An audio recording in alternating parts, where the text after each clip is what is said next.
Qishloqi masalasida oxirgi paytlarda men o'zimni ismim nimaligi haqidagi savoldan ham ko'proq "Qishloqi kim?" degan savolni ko'proq eshityapman va bu savolga hozir men to'liq qilib javob bermoqchiman. Shuncha vaqtdan beri artefakt men edim, to'g'rimi? Mana men hozir sizlarga o'zimni ko'rsatdim va tovushimdan tushunishingiz mumkin, men o'sha artefaktman. Qishloqiga keladigan bo'lsak, qishloqi esa u ham men edim.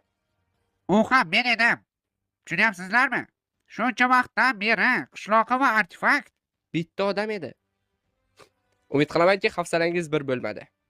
Qishloqi masalasida oxirgi paytlarda men o'zimni ismim nimaligi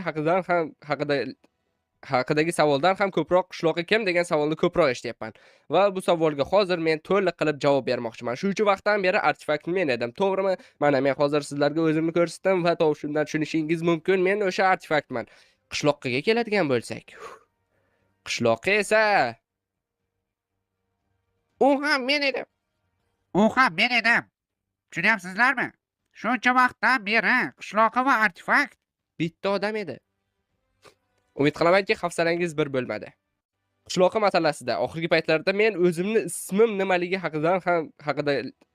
haqidagi savoldan ham ko'proq "Qishloqi kim?" degan savolni ko'proq eshityapman va bu savolga hozir men to'liq qilib javob bermoqchiman. Shuncha vaqtdan beri artefakt men edim, to'g'rimi? Mana men hozir sizlarga o'zimni ko'rsatdim va tovushimdan tushunishingiz mumkin, men o'sha artefaktman. Qishloqiga keladigan bo'lsak, qishloqi esa u ham men edim.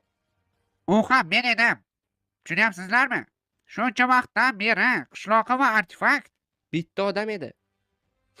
Umid qilamanki, hafsalangiz bir bo'lmadi.